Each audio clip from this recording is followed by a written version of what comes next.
Muchas gracias, José. Te agradecemos y te damos la bienvenida a esta tu casa. Muchas gracias por estar con nosotros. Sí, muy buenos días, Eduardo. Qué gusto saludarte.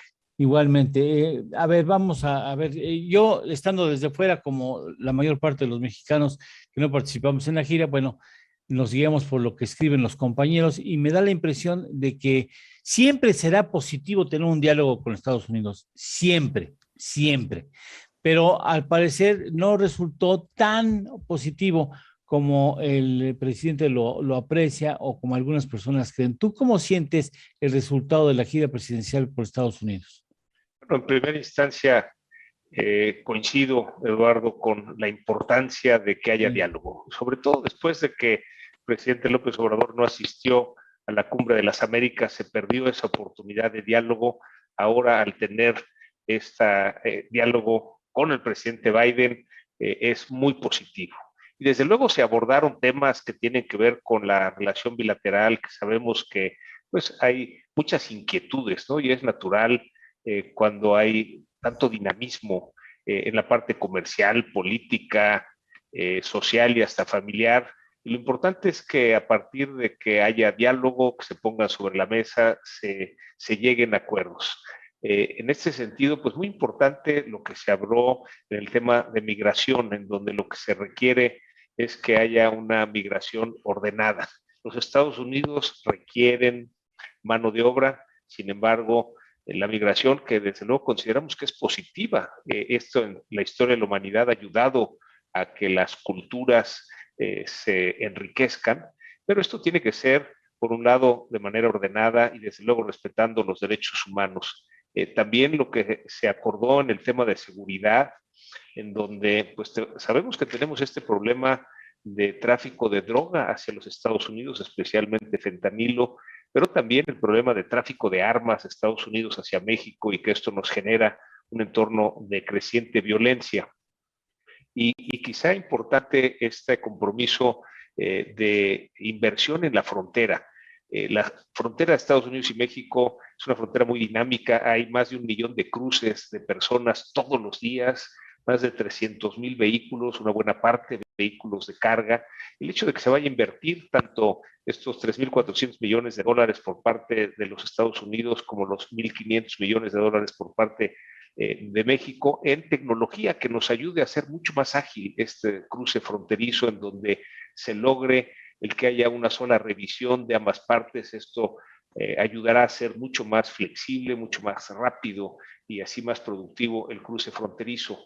Pero en la parte económica, Eduardo, quizá es donde fue más intenso el diálogo, sobre todo en la reunión de ayer en la mañana del presidente López Obrador con las grandes empresas mexicanas y las grandes empresas americanas en este CEO Dialogue, en donde pues, las empresas americanas fueron muy claras en poner sobre la mesa las dificultades que ha habido para las inversiones, sobre todo en el sector energético en nuestro país, en donde pues sabemos que muchos de estos proyectos hay inversiones ya realizadas que no reciben la autorización de la Comisión Reguladora de Energía, hay proyectos listos para invertir y que falta la autorización. Sabemos que al menos 18 empresas americanas acompañadas por el embajador Ken Salazar a reuniones con el presidente de la República han llegado a negociaciones para que se puedan dar las inversiones. Sin embargo, ayer las empresas americanas en el CEO Dialogue fueron muy claras en decir que deben tener reglas claras para todos y que no tenga que ser una negociación una por una de estas empresas. Se anuncia que hay compromisos para invertir 40,000 millones de dólares de aquí al 24. Muchas de estas inversiones, Eduardo, son en el sector energético, es algo de lo que requerimos en el país y esperamos Claro. que efectivamente se lleven a cabo esas inversiones y estaremos dando seguimiento para que efectivamente salgan los permisos y que se den estas inversiones. En otras ocasiones, en otros gobiernos, en otras circunstancias, ciertamente, cuando hay esas trabas, regularmente se conforman equipos de trabajo específicos para dar seguimiento, digamos, a las cosas que se den, que se concreten y que no hay obstáculos que compliquen la operación de las inversiones en este caso. ¿Hay algo similar, alguna escritorio, algún grupo de seguimiento de parte del sector privado extranjero o estadounidense en este caso y mexicano, autoridades en México que digan, a ver, ¿cómo vamos? ¿Qué problemas estamos para destrabar el terreno y evitar que las inversiones se frenen? Porque finalmente son empleos, son generación de riqueza, oportunidades del país que se pierden cuando hay obstáculos en esos terrenos, ¿no?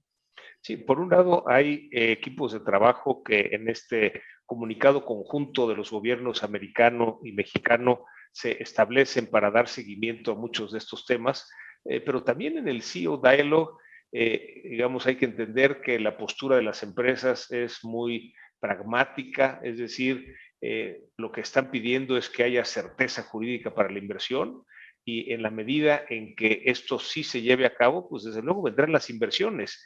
El CEO Dialogue como un mecanismo de comunicación del sector privado en paralelo a lo que es el diálogo económico de alto nivel por parte de ambos gobiernos, pues de alguna manera ha puesto sobre la mesa con toda claridad lo que se requiere para invertir en nuestro país. Y en ese sentido, pues será importante. Hay estos mecanismos de seguimiento, desde luego hay coordinación de este CEO Dialogue por parte del equipo mexicano y por parte del equipo de los Estados Unidos, de tal manera que muchas de las empresas americanas que están y participan en el CEO Dialogue también tienen inversiones en nuestro país y sus directores participan en el CEO Dialogue de las empresas mexicanas, de tal manera que efectivamente hay un grupo de trabajo, por un lado, del gobierno, de este diálogo económico de alto nivel, pero también un equipo para darle seguimiento a este diálogo de los directores generales del llamado el CEO Dialogue. ¿Tú crees que ahora sí el gobierno respete el marco del derecho y dé oportunidad a las empresas que ya han realizado, están muy molestas porque han realizado ya inversiones y han tenido, se les ha perjudicado, han tenido problemas para poder ejercer lo que ya tenían incluso antes de que el gobierno pusiera límites en materia energética, de inversión en el sector energético? ¿Tú crees que ahora sí, ya con esto se destraben esas situaciones? Eso es lo que se dialogó precisamente en esta visita del presidente López Obrador a Estados Unidos. Hay el compromiso público de que así sea, de que ahora sí se dará para adelante, se autorizarán estas inversiones. Sabemos, Eduardo, que se habían enviado malas señales cuando se hablaba de que contratos que eran legales, de acuerdo con la ley vigente, se iban a cancelar y Sí. que no se iban a indemnizar. La postura de los Estados Unidos también fue muy clara en ese sentido de que si México hacía eso nos iban a demandar y que de acuerdo con lo que habíamos firmado en el TEMEC, pues están las condiciones en donde ellos iban a ganar. Entonces hay ya una postura después de que se rechazó la reforma constitucional en materia eléctrica, después de que, a pesar de que la ley de la industria eléctrica no ha sido desechada, pues 7 de los 11 ministros consideran que es inconstitucional, los amparos han seguido su marcha, han sido favorables hacia las empresas y esto ha orientado a este compromiso que hace ahora el gobierno de México de que serán bienvenidas las inversiones en materia energética. Esperamos, Eduardo, que esto que se ha declarado Claro. como algo ya hacia adelante, en donde habrá también este compromiso hacia las energías limpias, este América del Norte verde, en donde hay un compromiso de ambos países con un equipo de trabajo para implementarlo. Este anuncio de los 40,000 millones de dólares de inversiones de las empresas en los próximos 2 años, pues sí consideramos, Eduardo, que es un parteaguas en donde se hace público este compromiso del presidente con las empresas de que efectivamente se van a autorizar estas inversiones en materia energética. ¿Y qué sucedería en el país? ¿Cómo lo contemplas en caso de que no se respete lo que dice el presidente, de que sea finalmente una declaración más y que no haya una reconsideración respecto a la política energética de este régimen y siga poniendo complicaciones a la inversión, sobre todo de nuestros socios comerciales? Eh, de acuerdo con lo que firmamos en el TEMEC, pues está muy claro que tenemos que respetar y digamos que lo que sucedería en caso de que México no respete lo que firmamos en el TEMEC es que vendrían estas controversias en el Tratado de Libre Comercio, en donde pues está muy claro cómo se van a resolver y que desde luego por lo que ya firmamos y el compromiso de que se respete el Estado de Derecho, pues seríamos demandados como país y de acuerdo con lo que firmamos, estas empresas extranjeras ganarían esas demandas. Por lo mismo, nos parece que hay claridad en cuanto a que ya se levantó la voz de que no estábamos respetando las condiciones que firmamos en el Tratado de Libre Comercio, en el TEMEC, y que ahora se hace público que se van a respetar. Las empresas, en caso de que no se respete eso, pues vendrán estas denuncias hacia el cumplimiento del Tratado de Libre Comercio, que esperemos que no se llegue a esos niveles, sino que efectivamente estemos viendo una nueva etapa de inversión de las empresas, no nada más extranjeras, también mexicanas, en cuestión energética, pero no nada más en ese sector, Eduardo. Un poco el problema que hemos tenido es que para que se reactive la economía se requiere inversión. En muchos casos es inversión en sectores diferentes al energético, pero son inversiones que requieren energía en donde ya hay una respuesta de la Comisión Federal de Electricidad que no hay suficiente energía para dotar a proyectos en todo el país, desde Ciudad Juárez, San Luis Potosí, Querétaro hasta Yucatán. Hay proyectos en todo el país que no necesariamente es inversión en el sector energético, pero requieren de energía para poder operar. Entonces sí consideramos, Eduardo, que este es un parteaguas en donde ante este compromiso público que hace el presidente de la República, pues en caso de que como país no cumpliéramos, pues seríamos demandados en las condiciones que firmamos en el TEMEC. La Coparmex se siente, para pasar a otro tema de la seguridad, que es algo que nos debe seguir preocupando y ocupando. La Coparmex se siente, digamos, satisfecha, es favorable el resultado, el saldo de este trabajo diplomático que encabezó el presidente en días anteriores en Estados Unidos. Sí, sobre todo en lo que comentábamos al principio, Eduardo, el que haya diálogo. Sí. Desde luego consideramos que se perdió una gran oportunidad de diálogo al no asistir a la Cumbre de las Américas, sí, pero el que haya diálogo en la relación bilateral es positivo porque se ponen sobre la mesa las inquietudes de ambos países en temas de migración, en temas de seguridad, en temas del cumplimiento del TEMEC, en temas de cambio climático y la importancia de ir hacia las energías limpias. En fin, a partir de este diálogo hay compromisos en este comunicado conjunto de los gobiernos de Estados Unidos y México, y desde luego los compromisos que se hicieron también en la reunión con las empresas en este CEO Dialogue, que fue muy acertado que se adelantara el CEO Dialogue que originalmente estaba programado para la próxima semana, que se hiciera de una vez esta semana, sí, para que el presidente López Obrador participara. Desgraciadamente el presidente Biden salió a su gira a Israel y ya no pudo estar presente en el CEO Dialogue, sino nada más en el diálogo, sí, directo con el presidente López Obrador. Hubiera sido importante que tuvieran ese contacto. La Coparmex tiene una similar estadounidense con la que tiene contacto cotidiano para evaluar los temas bilaterales.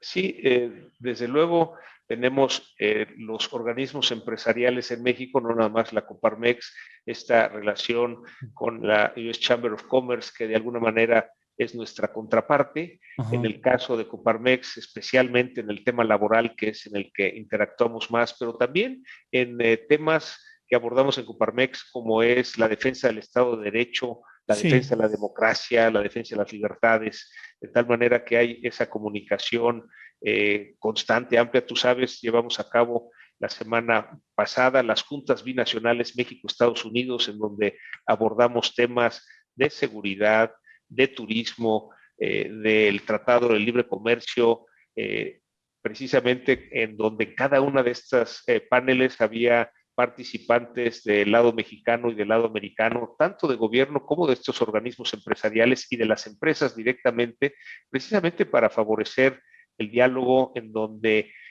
pues vemos desde la perspectiva de ambos países temas como el tema laboral, ¿no? Cómo vamos a cumplir, cómo se ve del lado de los Estados Unidos estos compromisos que firmamos en el TEMEC, cómo lo vemos del lado mexicano, y así en cada uno de los rubros. Importante ese inicio de las juntas binacionales con la participación de ambos embajadores, Ken Salazar y Esteban Moctezuma, en donde se ve que hay una coordinación entre ambas embajadas mucho más ágil de lo que pareciera. No necesariamente se ve ese diálogo al nivel de los presidentes, pero afortunadamente ahora que se reunieron hubo ese diálogo directo. Oye, el tema de la seguridad sigue siendo un problema, ¿no? Y además me parece creciente, ¿eh? Ese es un asunto que no hemos podido atender con eficiencia. Sí, sin duda, Eduardo. Hicimos una encuesta a las empresas socias de Coparmex. Como sabes, estamos presentes en 102 ciudades de la República y lo que nos refleja la encuesta es que la creciente inseguridad sigue siendo una preocupación. Sí. Una de cada dos empresas ha sido víctima de un delito en los últimos 12 meses. Les preguntamos qué tipo de delito. En primera instancia, el robo de mercancía. En segunda instancia, el robo de vehículos. En tercera instancia, la extorsión, que incluye cobro de piso. Esto es algo que vemos en todo el país. Esta es una medición en promedio a nivel nacional, pero la tenemos en cada estado y está la información en la página de Coparmex, en lo que es el apartado Data Coparmex, en donde llevamos a cabo encuestas en 10 mediciones, una de las cuales es seguridad. Y coincidimos con lo que señalas, Eduardo. Hay una preocupación por una creciente inseguridad en todo el país. El robo de mercancía en carreteras ha crecido. Esto, desde luego, afecta a la inflación porque hay que reponer la mercancía, suben los costos de las primas de Sí, las pólizas de seguro, y por por eso es algo que supuesto. pusimos en la mesa, en este acuerdo voluntario entre el gobierno y la iniciativa privada para contener el aumento de la inflación. Esa es una presión inflacionaria, ¿eh? Sí, Y tiene que reconocerle al gobierno, si no, si deja actuar, si consienta la criminalidad, le van a tomar la economía, ¿eh? sí, de alguna manera, Eduardo, la Constitución establece con toda claridad que el Estado es el responsable del control territorial, del uso de la fuerza, del establecimiento de las leyes y la verificación de su cumplimiento y del establecimiento de los impuestos. Cuando el Estado da un paso atrás y permite que grupos del crimen organizado ocupen estos territorios, impongan su ley, impongan sus impuestos, que es precisamente este cobro de piso, vamos perdiendo como país esos Pues, espacios, y es por eso la importancia y la petición que hemos hecho desde Coparmex a las autoridades, al gobierno, que se coordinen las autoridades federales, estatales y municipales para darnos ese entorno de seguridad, pero también ofrecemos esa participación de la ciudadanía. Eduardo, hemos visto que cuando estos observatorios ciudadanos de seguridad participan y colaboran con la autoridad, se logra mejorar la seguridad. Hay ejemplos en La Laguna, ejemplos en Nuevo León, que han sido muy exitosos y que tenemos que llevar a otras partes de la República. pues que ojalá haya avances porque nos conviene a todos en el país y espero que tengas la gentileza como ha siempre sido invariablemente hasta ahora de estar aquí en esta tu casa y hacer una evaluación de vez en vez de los temas más importantes en materia nacional e internacional en los que está involucrado México. Muchas gracias, presidente, por estar aquí con nosotros. Con mucho gusto, Eduardo. Un saludo Gracias, para eres muy ti y para amable. toda tu Gracias. audiencia. Hasta Hasta